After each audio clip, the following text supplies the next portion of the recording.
Bonjour à tous. Bonjour à toutes, bonjour Franck. Comment vas-tu, Quentin? Très bien, et toi? Eh bien, très bien. On est enfin en polo? Oui, c'est la saison. Bah oui. Alors, c'est la saison également de nos sélections Avigolf concernant le matériel que nous avons testé en 2021. Et aujourd'hui, tout particulièrement, nous allons vous présenter en tout cas notre sélection de clubs de fer à l'attention des challengers et des débutants. Donc, je redonne les catégories. Challenger, on est sur du 28-36. d'index. Hein. Index, exactement. Voilà, et ensuite, Les débutants, c'est 36 et plus. Jusqu'à non classé. Voilà. Bien, alors, donc, nous allons commencer par les challengers, c'est-à-dire les joueurs les mieux classés des deux, hein, et nous allons voir ensemble les clubs qui ont retenu notre attention cette année, et ceux qui, en finalité, puisque nous sommes arrivés au terme de la production de l'année 2021, et que la saison 2022 va commencer dès septembre, donc voir les clubs qui ont retenu notre attention, et parmi eux, donc, ceux qui remportent eh bien, nos faveurs, voilà. en tout cas, les palmes, nos faveurs, parce qu'ils ont tous, je dirais, une petite particularité qui nous a particulièrement séduit, certainement.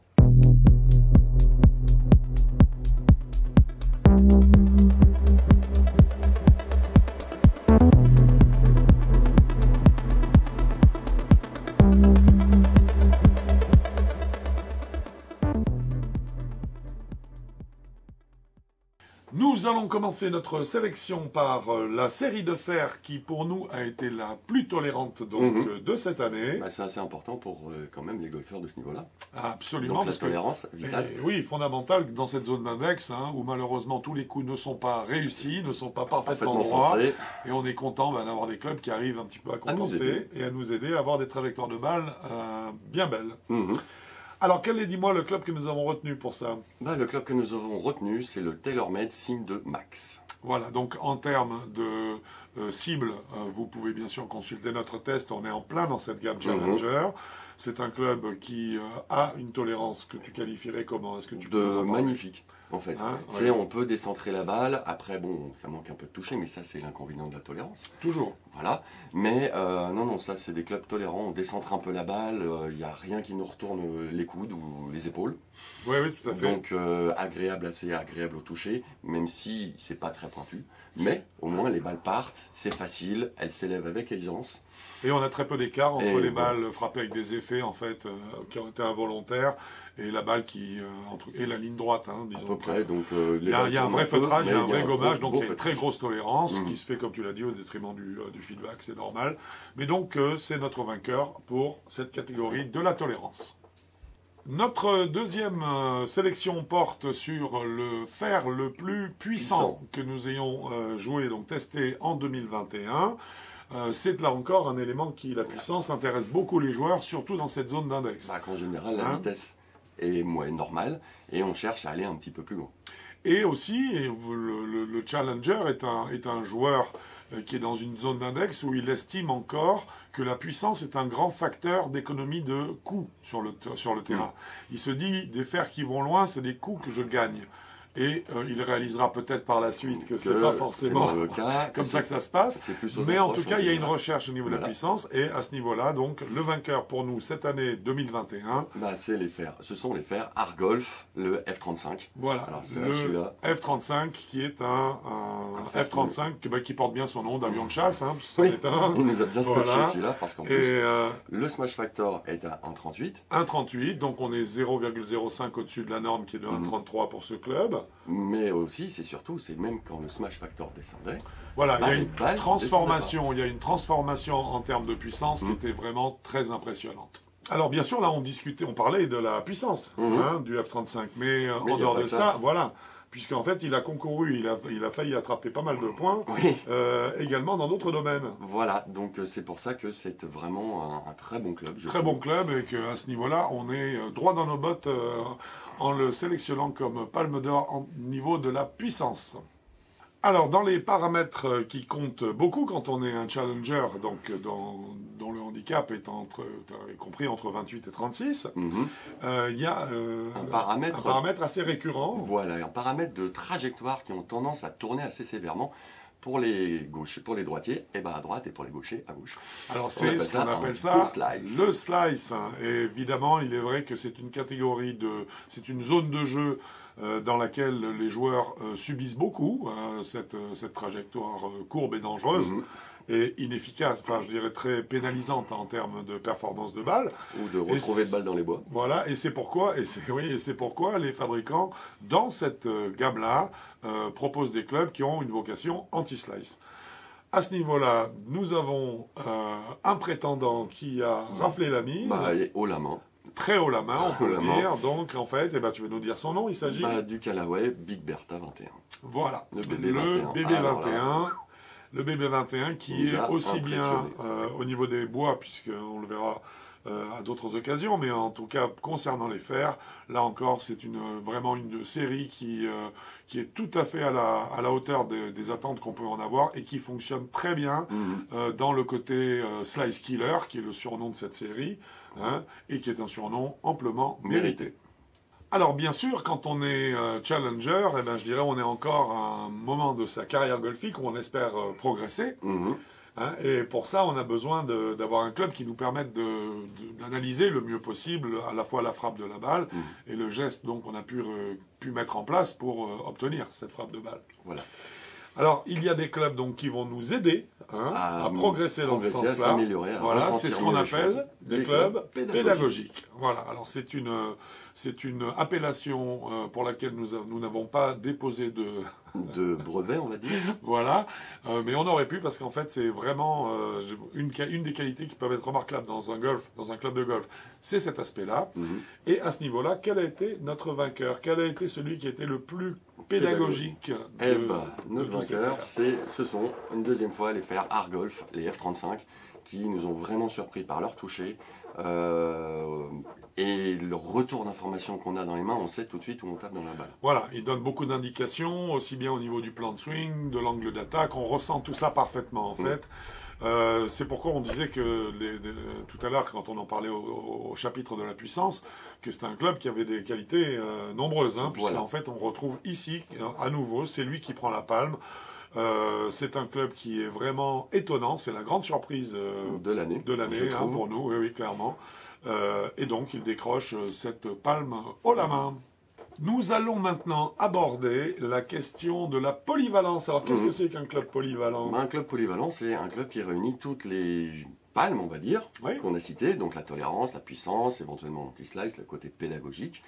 Et mais hélas, il est un petit peu en dessous de tout le monde. Chaque catégorie. Disons que dans chaque catégorie, en tout cas, il a trouvé quelqu'un qui était un petit peu meilleur que lui. Juste un peu meilleur, mais sauf que c'est ce club-là qui réunit en vraiment tout ce cheptel en fait de choses qui vont bien pour les joueurs. Absolument, c'est le club qui est à la fois assez puissant, assez tolérant, qui est assez anti-slice, assez pédagogique. Voilà, c'est celui-là, quoi. Qui regroupe tout au mieux. C'est exactement ça. Et quel est notre vainqueur là, à ce titre-là? Notre vainqueur, c'est le Ping G425. J'avoue qu'on a été très impressionné par ce club. On n'a pas pu, hélas, le mettre dans d'autres catégories. Il a beaucoup de cohérence. Mais il a une cohérence phénoménale. Il est juste un poil en dessous de chaque catégorie, mais il est là, il est présent. C'est une excellente canne. C'est un très bon club qui est très cohérent, qui compense pas mal de choses, mais qui ne le compense pas à l'excès. C'est un club qui, en termes d'équilibrage, est tout à fait dans la modernité, c'est-à-dire qu'il ne demande pas beaucoup d'efforts pour être mis en mouvement. C'est un club qui est maniable, qui est facile, qui mérite absolument, qui est exactement dans ce qu'on peut attendre, ce que l'on peut attendre, d'un club polyvalent. Voilà pour notre sélection Challenger pour 2021. Par contre, à noter qu'il y avait de nombreux autres modèles qui sont rentrés dans cette catégorie. Comme testé une quinzaine. Voilà, nous avons testé plus d'une quinzaine de séries qui déjà au départ avaient retenu notre attention, donc en début d'année. Juste pour les évoquer, parce que je sais que c'est une question qui va nous être posée, pourquoi est-ce que les Mizuno Hot Metal Pro ne font pas partie de cette sélection? Alors, est-ce que tu as déjà un élément de réponse à nous donner? En fait, pour moi, c'est l'angle du club, le loft. Il est un peu trop fermé. Voilà, on est sur ces modèles-là, par exemple, on est sur des lofts un petit peu trop fermés qui, pour nous, ne vont pas forcément, je dirais, dans le sens de cette catégorie de joueurs. Voilà, exactement. Sans parler des problèmes d'approvisionnement qu'on peut avoir avec certaines marques plus qu'avec d'autres. Ce qui n'est pas forcément le cas de Mizuno, d'ailleurs. C'est un cas beaucoup plus général, malheureusement, en cette période. Mais donc, effectivement, beaucoup d'autres séries également, mais je pense que notre sélection, je dirais, est vraiment très honnête, très claire. Je pense que vraiment tous les clubs qui ont obtenu une palme dans ce classement-là la méritaient largement. Voilà. Alors, c'est fait concernant les challengers, mais il nous reste à voir quelle a été notre sélection pour les faire. Donc, pour débutants, pour cette année 2021. Voilà, donc pour les 37 A+, jusqu'à non classés. On est 37 non classés, 37 voilà. non classés. Alors, il est évident que là, on a un nombre de catégories qui va être moindre. Moindre, puisque c'est forcément des clubs un petit peu plus tolérants, où on cherche vraiment 2-3 petites choses plus que d'autres. Donc, pas vraiment la puissance, pas vraiment le côté pédagogique. Voilà. C'est-à-dire que là, en fait, on se retrouve avec... on est dans une zone de jeu où le club devrait, en tout cas idéalement, compenser ou limiter en tout cas au maximum les fautes de contact, parce que c'est dans cette zone de jeu où on en fait le plus. Quand on est débutant, c'est là où on a du mal à la prendre de façon régulière.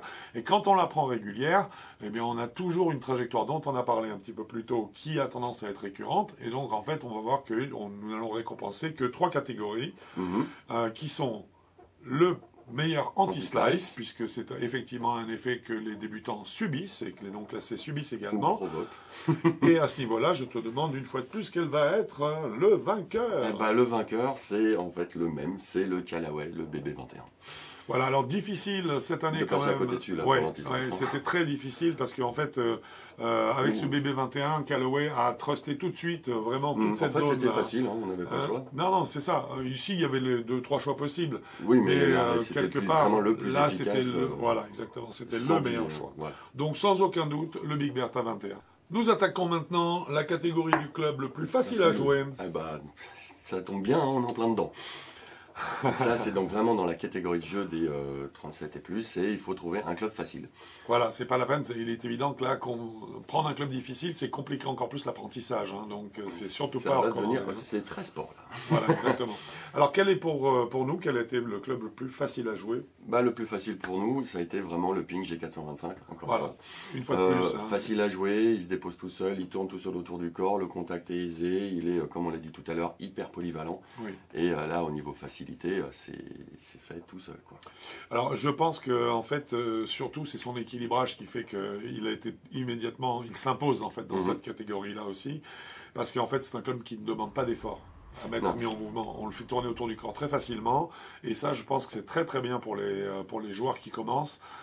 Parce que ça leur permet aborder un petit peu moins le swing comme une succession d'efforts et d'efforts violents. Là, l'outil est léger, il swing facilement, et à ce moment-là, il obtient une cadence, un rythme, et c'est ce qui peut arriver de mieux à un débutant. Ça donne la régularité. Alors, quand on débute, on n'est pas toujours certain qu'on va continuer non plus. Voilà, c'est pour ça qu'il faut trouver le club qui va avoir le meilleur rapport qualité-prix. Exactement, disons que ça prend toute son importance quand on est débutant, justement, parce qu'on n'a pas forcément envie de s'engager sur un investissement important, alors peut-être qu'on arrêtera le golf 6 mois plus tard. Ceci étant, nous avons défini le meilleur rapport qualité-prix pour cette année 21. Il ne s'agit pas de chercher le club le moins cher, qui ne provoque pas de performance non plus, parce qu'à ce moment-là, on trouve des clubs très formidables pour 25 € sur Internet. Donc là, il s'agit vraiment de trouver un club quand même cohérent, qui fasse bien le travail, et à ce niveau-là, il y en a un qui s'est imposé comme étant le meilleur, largement. On parle du Wilson D9. Dont le prix est de... En acier, il est à 100 €. Ouais. Et en carbone, shaft carbone, le club est à 125 €. Voilà. Donc là, on est vraiment dans le plus bas possible de la fourchette des prix. On est très très bien placé en prix, et puis on est surtout sur du Wilson D9, qui est la gamme qui vient se positionner au-dessus de la D7, qui était une très bonne gamme. Celle-là concerne les joueurs qui sont un petit peu moins forts, donc je dirais qu'on glisse doucement vers cette catégorie des challengers puis des débutants.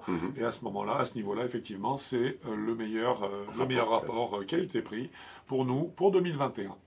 Voilà, cette sélection 2021 est dorénavant terminée. Exactement. Pour les challengers. Voilà. Alors, vous avez plein de séries qui sont évoquées, donc... Quand vous avez besoin, si vous avez besoin d'informations les concernant, vous n'hésitez pas, puisque chacune de ces séries a fait l'objet d'un test. Donc vous avez toutes les informations, les fiches produits sur le site avigolf.com, et donc vous pouvez avoir vraiment tout le data sur chacun de ces modèles. Et si vous voulez qu'on vous aide pour choisir les clubs, n'hésitez pas à nous envoyer la fiche technique qui se retrouve en pied de page du site avigolf.com. Et sans hésiter, bien sûr, à mettre un petit swing de votre... Un petit swing, oui, de face ou de profil, filmé avec un smartphone. Voilà, et si c'est de face et de profil, c'est encore mieux. Et à ce moment-là, on ne pourra pas se tromper quand on va vous conseiller sur le matériel qu'il vous faut. Voilà. Également, il y a une histoire d'abonnement, je crois, pour être tenu au courant de... Voilà, ça se passe par là, c'est pour être tenu au courant de ce qui se passe sur les dernières nouveautés. Hein? Voilà, bah écoutez, j'espère que cette vidéo vous a plu. Vous savez que si c'est le cas, il faut... un petit pouce. Tout est vraiment formidable. Toi aussi. Bon, cher Quentin, cette vidéo est maintenant terminée. Oui. Je te dis à bientôt sur un parcours de golf. Oui, ou sur avigolf.com. Ou sur avigolf.com. Bon golf à vous. Au revoir.